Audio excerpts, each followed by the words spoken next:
कैसे हैं आप। स्वागत करता हूं मैं आपका आपके अपने क्लास में जिसमें आप साइंस पढ़ रहे हैं मेरे साथ। तो दोस्तों उम्मीद करता हूं आपकी पढ़ाई बढ़िया चल रही होगी और मेरे वीडियो से आपको मदद ज़रूर मिल रही होगी। दोस्तों हमारा यही प्रयास है कि अगर आप वीडियो में आते हैं, हमारे सेक्शन में आते हैं, प्लेलिस्ट में या कोई वीडियो आप देखते हैं तो आपको वो टॉपिक जो है पूरी तरह से हम समझा पाएँ और उस टॉपिक से संबंधित जिस भी परीक्षा की आप तैयारी कर रहे हैं उस टॉपिक से संबंधित कोई प्रश्न आपसे कभी ना छूटे, यही हमारा प्रयास रहता है।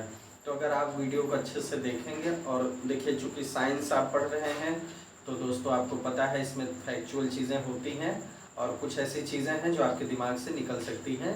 तो अगर आप वीडियो का सही फ़ायदा उठाना चाहते हैं दोस्तों तो नोट्स ज़रूर बनाएं या स्क्रीनशॉट ज़रूर रखें ताकि हमारी मेहनत और आपकी मेहनत मिल के जो है उस सिलेक्शन में बदल सके। तो इसी कड़ी को आगे बढ़ाते हुए दोस्तों शुरू करते हैं आज की क्लास। हम पढ़ रहे हैं दोस्तों फिजिक्स, भौतिक विज्ञान। और भौतिक विज्ञान में अब तक जो आप पढ़ चुके हैं, पिछली क्लास की बात करते हैं तो पिछली क्लास में आपको वाष्पोत्सर्जन के बारे में पढ़ाया मैंने, वेपोराइजेशन कैसे होता है और हमने देखा कि वाष्पन के कारण शीतलन कैसे होता है। उसके उदाहरण भी देखे हमने कि जैसे गर्मी में हम सूती वस्त्र पहनते हैं तो सूती वस्त्र किस तरह जो है हमारे पसीने को अवशोषित करते हैं, अच्छे अवशोषक होते हैं। हमने देखा पॉलिस्टर के कपड़ों में ये क्वालिटी नहीं पाई जाती है, सूती कपड़ों में ये पाई जाती है। तो हमने देखा कि वो आरामदायक होते हैं, पसीने सोखते भी हैं और पसीने के वाष्पन की वजह से हमारा शरीर ठंडा भी करते हैं। तो ये चीज़ें हमने देखी। फिर हमने आर्द्रता देखा दोस्तों, आर्द्रता वाले टॉपिक को पढ़ा, अपेक्षिक आर्द्रता को देखा। आज हमारा दोस्तों जो टॉपिक है वो टॉपिक क्या है दोस्तों, वातानुकूलन। वातानुकूलन,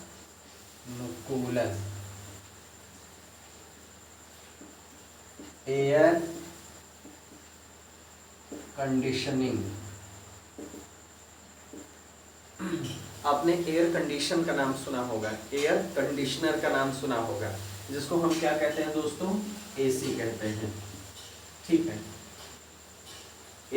एसी का मतलब देखिए एयर कंडीशनर भी होता है, अल्टरनेटिव करंट भी होता है। तो एसी का मतलब यहाँ पर हम किस चीज से ले रहे हैं, हम एयर कंडीशनर से ले रहे हैं। कंडीशनर मतलब समायोजित करना, कंडीशन को समायोजित करना। किस चीज की कंडीशन को समायोजित करना, एयर की। ठीक है, तो एयर कंडीशनर क्या करता है, वायु की जो कंडीशन है, अवस्था है, या चाहे उसमें जो है वाष्प की बात हो चाहे टेम्परेचर की बात हो, सबको संतुलित करके एक आदर्श तापमान तैयार करता है जिसमें आपका शरीर कंफर्टेबल रह सके। ये एसी है। ठीक है, तो चलिए वातानुकूलन जो होता है एयर कंडीशनिंग को कहते हैं। आइए दोस्तों देखते हैं ये कैसे काम करता है, क्या होता है। ठीक है, किसी स्थान की जलवायु, ठीक है, पृथ्वी पर दोस्तों, पृथ्वी की अगर हम बात करें तो किसी स्थान की जो जलवायु होती है, पृथ्वी पर किसी स्थान की जो जलवायु होती है, स्थान की जलवायु किस पे डिपेंड करती है दोस्तों, किन किन कारकों पे डिपेंड करती है, ताप पे, पहली चीज ताप या टेम्परेचर पे, आपेक्षिक आर्द्रता पे हम पढ़ चुके हैं, आपेक्षिक आर्द्रता पे डिपेंड करती है, तथा वायु बहने की दिशा पे, वायु बहने की दिशा।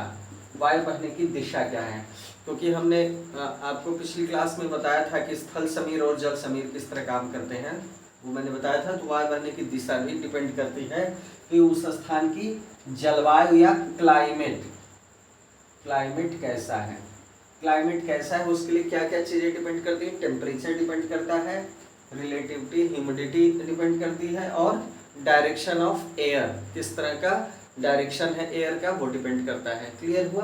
तो ये चीजें डिपेंड करती हैं किस चीज के लिए, जलवायु के लिए। इतना आपको समझ में आया। ठीक है, अब एयर कंडीशनिंग क्या है, कृत्रिम रूप से ऐसी जो है जलवायु का निर्माण करना जो मानव स्वास्थ्य के लिए अनुकूल भी हो, रुचिकर भी हो। क्लियर हुआ। तो ये तो इस बात का मतलब हो गया। ठीक है, मनुष्य के लिए ये परिभाषा हो गई वातानुकूलन की। तो चलिए बात को आपने समझ लिया, ये फैक्टर इंपॉर्टेंट है, ये कारक इंपॉर्टेंट है एक क्लाइमेट के लिए। ठीक है, समझ में आई बात।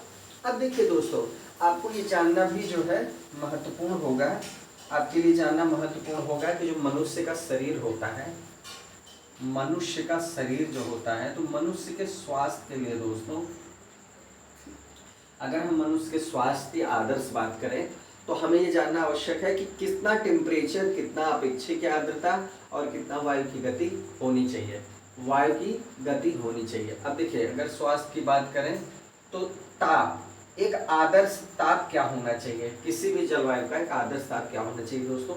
तो आदर्श ताप जो होना चाहिए वो 23 डिग्री सेंटीग्रेड से लेके 25 डिग्री सेंटीग्रेड के बीच में होना चाहिए। मनुष्य के शरीर के लिए आदर्श तापमान कितना होना चाहिए? 23 डिग्री सेंटीग्रेड से 25 डिग्री सेंटीग्रेड। क्लियर हुआ? चलिए, अब अगर हम बात करें जो है दोस्तों आपेक्षिक आर्द्रता की, तो आपेक्षिक आर्द्रता कितनी होनी चाहिए? 60 से 65, 60 से 65%। इतना हमने देखा था जो है 60 से 65, इसको प्रतिशत में लिखा जाता है, तो 60 से 65% जो है सापेक्षिक या आपेक्षिक आर्द्रता होनी चाहिए। अपेक्षिक आर्द्रता तो आपको पता ही है दोस्तों कि किसी स्थान की जो जलवायु होती है, किसी स्थान की जो हवा होती है जलवायु में, तो हवा में जो जलवाष्प की मात्रा विद्यमान रहती है उसको अगर हम भाग दे दें किस चीज़ से, जितनी जो है जलवाष्प की मात्रा आवश्यक है उस वायु को संतृप्त होने के लिए, इन्हीं का जो प्रतिशत होता है दोस्तों वो प्रतिशत क्या होता है? वो प्रतिशत होता है दोस्तों आपेक्षिक आर्द्रता। ये मैंने आपको समझाया था, ठीक है, अच्छे से समझाया था, चीजें क्लियर हो गई होंगी। वायु बहने की दिशा या गति जो है ये हम देखेंगे, ये कितनी आवश्यक होती है दोस्तों? 0.0125 मीटर प्रति सेकेंड, ठीक है। वायु बहने की अगर गति की बात करें, ठीक है, गति कितनी होनी चाहिए?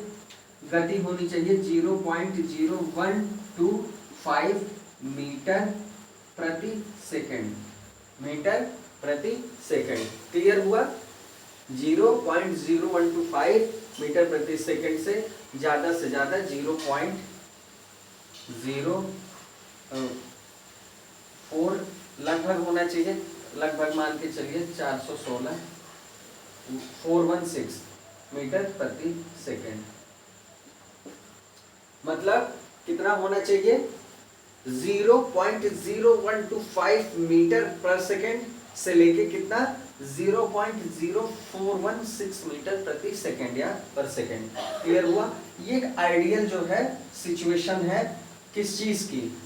गति की, आपेक्षिक आर्द्रता की और तापक्रम की, जो मनुष्य के स्वास्थ्य के लिए आवश्यक भी है और रुचिकर भी है। क्लियर हुआ? एक आइडियल टेम्परेचर और आइडियल आपेक्षिक आर्द्रता और गति है, ठीक है। तो जलवायु में हमने वातानुकूलन को अच्छे से समझा दोस्तों। कृत्रिम रूप से ऐसी कंडीशनिंग करना क्या है? वातानुकूलन है, ठीक है। चलिए, ये चीज हमने देख ली दोस्तों। आइए अब आगे पढ़ा जाए दोस्तों एकदम नया टॉपिक। अब ये टॉपिक पूरी तरह से कंप्लीट हो चुका है। अब हम एकदम नया टॉपिक शुरू करेंगे जो बहुत ही इम्पोर्टेंट है फिजिक्स में, आपके जीएस सेक्शन में, और इसको बहुत अच्छे से हमको पढ़ना भी है और जो है इससे संबंधित कुछ प्रश्नों को भी हम आगे चल के सॉल्व करेंगे, ठीक है। बहुत ही मोस्ट इम्पोर्टेंट टॉपिक है, आज शुरू करते हैं हम। वो टॉपिक है दोस्तों आपका प्रकाश। प्रकाश शुरू करते हैं। चलिए, प्रकाश है क्या दोस्तों? प्रकाश है क्या? अभी तक हमने ध्वनि तरंगों को देखा दोस्तों। हमने क्या देखा? ध्वनि तरंगों को देखा और किस चीज को देखा? विद्युत को देखा। हमने विद्युत देखा, ऊष्मा देखा, ध्वनि देखी, ठीक है। ये चीजें हम पढ़ चुके हैं दोस्तों, ठीक है। इन्हीं की तरह ऊर्जा का एक रूप और है, वो है प्रकाश। प्रकाश ऊर्जा भी एक ऊर्जा का ही रूप है, ठीक है। जैसे ये है, विद्युत ऊर्जा है, ऊष्मा ऊर्जा है या ध्वनि ऊर्जा। क्लियर हुआ? अब प्रकाश इनसे अलग क्यों है दोस्तों? प्रकाश ऊर्जा वह ऊर्जा है जो विकिरण ऊर्जा के रूप में विद्यमान है। विकिरण ऊर्जा के रूप में विद्यमान है। यह है प्रकाश ऊर्जा जो विकिरण ऊर्जा के रूप में विद्यमान है। क्लियर हुआ दोस्तों? चलिए, ये बात आप समझ गए। अब देखिए दोस्तों, प्रकाश की अरे और परिभाषा क्या कह सकते हैं? हमारी दृष्टि की अनुभूति जो हम देखते हैं, ठीक है, हमारी दृष्टि की अनुभूति जिस भौतिक कारण, या कह सकते हैं प्रकाश वह भौतिक कारण है, प्रकाश वह भौतिक कारण है जिससे हमारी दृष्टि की अनुभूति होती है और हम वस्तुओं को देख पाते हैं।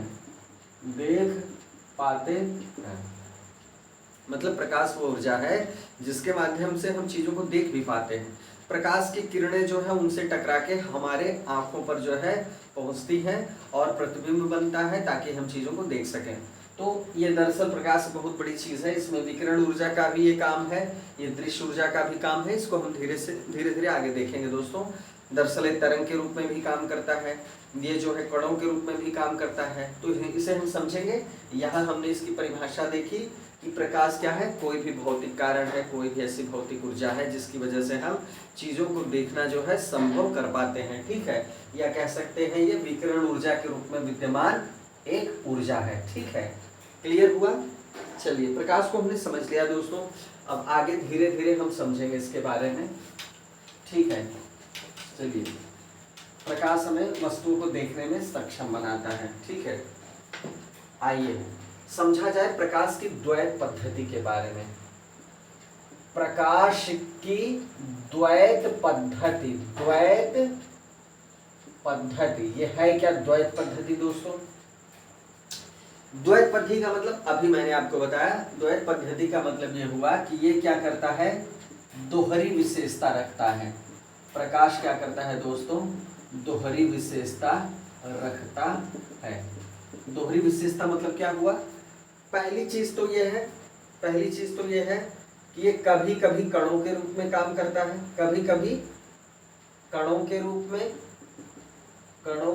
में, तो कभी कभी क्या करता है, तरंगों के रूप में।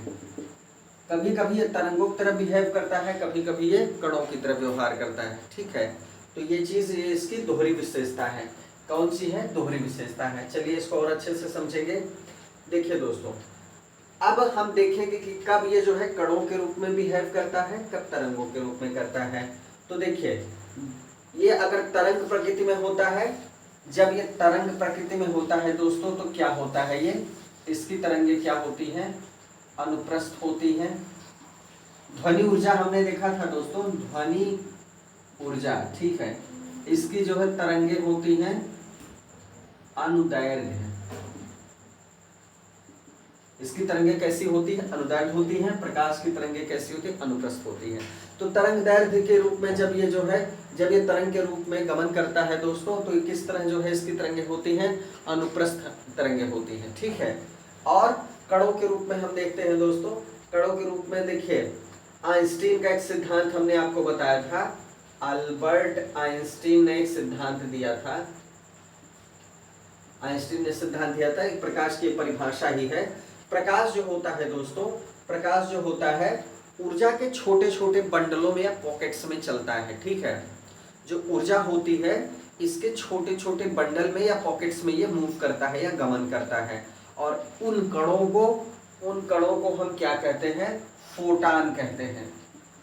याद रखिएगा इस शब्द, फोटान कहते हैं। जो ऊर्जा के पैकेट्स या बंडल होते हैं उन्हें हम क्या कहते हैं?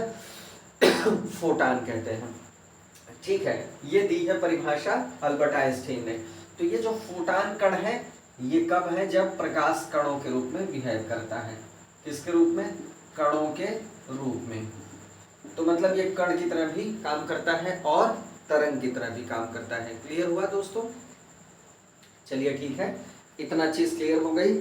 आगे बढ़ते हैं दोस्तों, प्रकाश की चाल के बारे में देखते हैं कि प्रकाश किस तरह जो है चलता है। इसकी वेग के बारे में हम देखते हैं, प्रकाश के वेग के बारे में देखते हैं दोस्तों। प्रकाश की चाल, प्रकाश की चाल, स्पीड ऑफ लाइट, अब इसमें क्या समझना है आपको, सबसे अधिक वेग किस में होता है दोस्तों प्रकाश का। बहुत सारे माध्यमों में अलग अलग वेग होगा, लेकिन सबसे अधिक वेग याद रखिएगा, सबसे अधिक वेग जो प्रकाश का होता है, सबसे अधिक वेग किस में होता है, वैक्यूम में या निर्वात में, वैक्यूम में। ठीक है, क्लियर हुआ। निर्वात में सबसे अधिक प्रकाश का वेग होता है। अब आइए और माध्यमों में भी इसकी जो है चाल को देखा जाए। ठीक है, इसमें कितना होता है, 3 × 10⁸ मीटर प्रति सेकेंड। ये प्रकाश की सबसे तेज चाल है, 3 × 10⁸ मीटर पर सेकेंड। ठीक है, ये इसके निर्वात में चाल है, जरूर याद रखिएगा, ये कभी मिस मत करिएगा। ठीक है, ये इसके निर्वात में चाल हो गई। क्लियर हुआ। अब देखिए कुछ माध्यमों में जो है इसकी चाल देखते हैं। याद रखिएगा, जहां पर जिस माध्यम में दोस्तों अपवर्तनांक अधिक होगा, दो चीज समझ लीजिए। एक समझना है अपवर्तनांक, अपवर्तन हम बाद में पढ़ेंगे। ठीक है, और सघन माध्यम, जिस माध्यम का अपवर्तनांक ज्यादा होगा उसमें क्या होगा, प्रकाश की चाल उतनी ही कम होगी। अपवर्तन का मतलब होता है जब एक माध्यम से दूसरे माध्यम में प्रकाश एंट्री करता है या प्रवेश करता है तो अपनी दिशा से क्या होता है, भटक जाता है, मतलब वो उसका अपवर्तन होता है। ठीक है, अपवर्तन में क्या होता है, वो कई कोणों से होके गुजरता है और मूल दिशा से, जैसे सरल रेखा में गति कर रहा है तो उसकी दिशा चेंज हो जाती है। अपवर्तन हम आगे अच्छे से पढ़ेंगे टॉपिक में, परावर्तन और अपवर्तन वहां हम देखेंगे। लेकिन अपवर्तनांक जिसका अधिक होगा, जिस भी माध्यम का, अब जैसे मान लीजिए प्रिज्म में ये प्रकाश इसमें एंट्री करता है। अब मान लीजिए ये अगर एंट्री ना करता, ये सीधे जाता, तो इसकी जो गति होती दोस्तों, ऑब्वियस सी बात है कि ये तेज होती। अब यहाँ पर जब ये इसी में रिफ्लेक्शन करेगा, फिर जब ये निकलेगा तो जाहिर सी बात है इसकी गति तो स्पीड अपने आप ही धीमी हो जाएगी। ये सिंपल सी समझने की बात है। अपवर्तनांक जो है जब हम देखेंगे, अपवर्तन देखेंगे तो अपने आप ये चीज देखेंगे कि वहां पर जो है इसकी क्या होती है, अधिक होने पे चाल धीमी हो जाती है। चाल क्या हो जाएगी दोस्तों, धीमी हो जाएगी। ठीक है, और अगर माध्यम सघन है, माध्यम सघन और विरल में अंतर होता है प्रकाश की चाल में। अगर माध्यम सघन होगा, जितना भी अधिक सघन होगा उतनी ही प्रकाश की चाल कम होगी। ठीक है, निर्वात में सबसे अधिक होगी।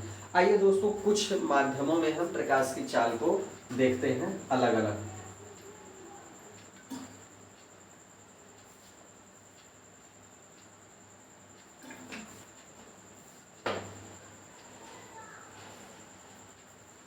आइए दोस्तों हम कुछ माध्यमों में प्रकाश की चाल को देखते हैं। यहाँ है जो है माध्यम और यहाँ है प्रकाश की चाल, और ये किस में होगी, मीटर प्रति सेकंड में। ठीक है, अब माध्यम देखते हैं दोस्तों। निर्वात में तो आपने देख ही लिया, फिर से लिख लेते हैं। निर्वात में कितनी होती है, 3 × 10⁸ मीटर पर सेकेंड। ठीक है, महत्वपूर्ण माध्यमों को देख लिया जाए केवल। जल में कितनी होती है दोस्तों, 2.25 × 10⁸ क्लियर हुआ। मतलब इसमें भी काफी होती है, 2.25 × 10⁸ मीटर पर सेकेंड। ठीक है, कांच में देख लेते हैं दोस्तों, लेड में, शीशे में देखते हैं कांच में कितनी होती है, 2 × कम होती जा रही है 10⁸ मीटर पर सेकेंड। और हीरे में देखते हैं दोस्तों, हीरे में चूंकि आपको पता है अपवर्तनांक बहुत अधिक होता है। ठीक है, हीरे के टुकड़े में जब प्रकाश की किरणें प्रवेश करती हैं तो उसका इतना ज़्यादा अपवर्तन होता है कि जब किरणें बाहर आती हैं तो हमारी आंखों को हीरा बहुत चमकदार दिखता है। वो अपवर्तन की वजह से होता है, इतना ज़्यादा अपवर्तन होता है। या प्रिज्म को आप देखिए, इसकी वजह से ही क्या होता है, वो इतना चमकता है। अब जाहिर सी बात है, आपको मैं बता चुका हूँ कि अगर अपवर्तन ज़्यादा होगा तो प्रकाश की चाल कम हो जाएगी। तो यहाँ देखिए सबसे कम हो जाती है 1.24 × 10⁸ मीटर पर सेकेंड। तो ये सबसे अधिक है, ये सबसे कम है, क्योंकि अपवर्तन यहाँ पर ज़्यादा है। निर्वात में अपवर्तन नहीं होता तो जाहिर सी बात है स्पीड ज़्यादा तो होगी होगी। तो ये प्रकाश के विभिन्न माध्यमों में दोस्तों चाल है, ठीक है। आइए आगे समझा जाए, आगे कुछ और चीज़ों को देखा जाए, इससे संबंधित चीज़ों को, कि पृथ्वी तक कैसे प्रकाश पहुंचता है दोस्तों।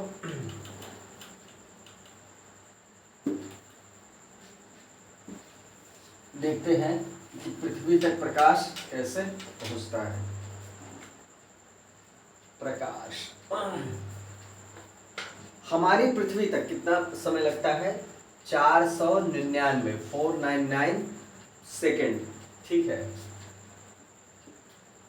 अगर सेकेंड में आपको पूछा जाए तो ये सेकेंड में इतना होगा 499, ठीक है। या इसको कह सकते हैं 8 मिनट 19 सेकेंड में सूर्य का प्रकाश पृथ्वी पर पहुंचता है। अब सोचिए, लगभग 14,96,96,96 किलोमीटर दूर है लगभग जो है सूर्य हमसे, इतनी दूरी पर है, लेकिन 8 जो है लगभग 8 मिनट 19 सेकंड में सूर्य का प्रकाश हम तक पहुंच जाता है। ये अपनी गति के कारण है दोस्तों। 3 लाख किलोमीटर प्रति सेकंड चाल है, प्रकाश की चाल 3 लाख किलोमीटर पर सेकंड है। तो इस गति से चलता है तो ये कब पहुंचता है? इतनी देर में। दोस्तों किसी किसी की पुस्तक में 22 सेकंड होता है, 24 सेकंड होता है, 22 सेकंड 20 सेकंड, ये मान के चलिए 8 मिनट 19 सेकंड या 20 सेकंड 22 सेकंड जहाँ जो दिखा रहे हैं, लेकिन अगर 19 सेकंड है तो आप इसको सही मान सकते हैं। तो यह हो गया सूर्य का प्रकाश, ठीक है, कितनी देर में पृथ्वी पर पहुंचता है, ठीक है।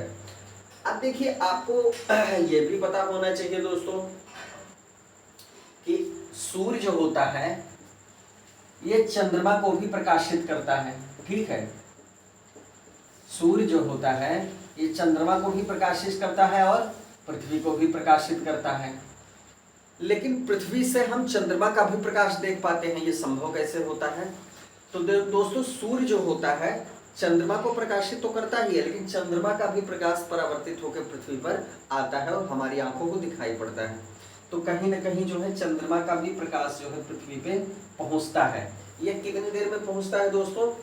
1.28 सेकेंड में। मतलब चंद्रमा की दूरी कम है दोस्तों, लगभग 3.25 लाख किलोमीटर, मतलब 3 लाख कुछ किलोमीटर है। तो मान के चलिए जो है ये कितनी देर में पहुंच जाता है? 1.28 सेकेंड में, ठीक है। चूंकि दूरी कम है तो इसलिए जल्दी पहुंच जाता है।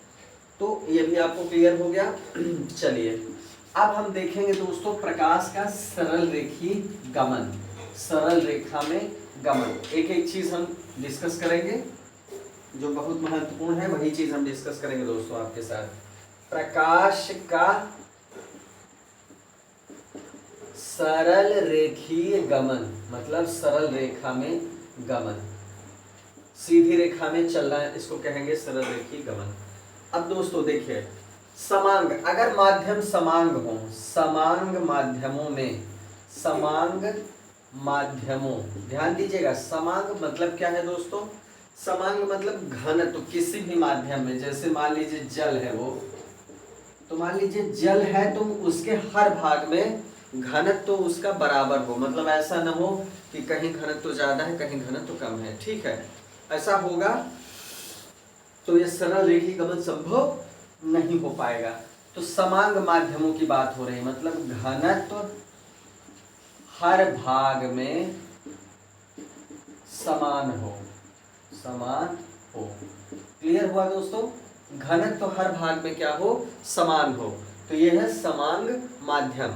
अब समांग माध्यम हो अगर तो क्या होगा? समांग माध्यमों में प्रकाश की किरणें, माध्यमों में जो प्रकाश होता है इसकी किरणें, प्रकाश की किरणें सरल रेखा में गमन करती हैं। किसमें गमन करती हैं? सरल रेखा में गमन करती हैं। अगर माध्यम समांग है तो सरल रेखा में गमन संभव हो पाता है इनका, ठीक है। क्योंकि आपको पता है, मैं पहले ही बता चुका हूं, विरल और सघन का माध्यम। कि अगर सघन होगा तो अपने आप प्रकाश की चाल कम हो जाएगी। इसी तरह मैंने आपको ये भी बताया है कि अपवर्तनांक अगर अधिक होगा तो भी प्रकाश की चाल कम हो जाएगी। क्लियर हुआ? तो सरल रेखा में गमन कब करेंगे? जब कोई भी माध्यम समान होगा, मतलब घन तो हर भाग में समान होगा। क्लियर हो गया? अब देखिए दोस्तों, इस गुण की वजह से, प्रकाश के इस गुण की वजह से कुछ प्रक्रियाएं संभव हो पाती हैं। जैसे कैमरे में जो उल्टा चित्र बनता है, सूची कैमरा होता है, तो छिद्रयुक्त सूची कैमरा होता है, इसको देखेंगे आगे, बहुत इंपॉर्टेंट नहीं समझना। तो इसमें क्या होता है दोस्तों, इस कैमरे में क्या होता है, कैमरे में चित्र जो होता है उसका क्या होता है, उल्टा बनना। उल्टा बनना किस लिए संभव हो पाता है? सरल रेखा में गमन की वजह से। ठीक है, और क्या समझना है? छाया बनती है। ठीक है, जब भी प्रकाश जिस चीज पे पड़ता है उसके दूसरी तरफ छाया बनती है, तो ये जो छाया बनती है ये किस वजह से संभव हो पाता है दोस्तों?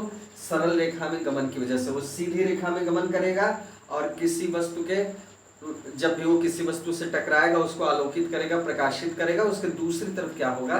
अंधकार होगा, और वो जो है उसकी छाया होगी इस वस्तु की। तो ये छाया बनना संभव किस वजह से होता है? छाया बनना ये इसकी सरल रेखिक गमन की प्रवृत्ति की वजह से ही होता है दोस्तों।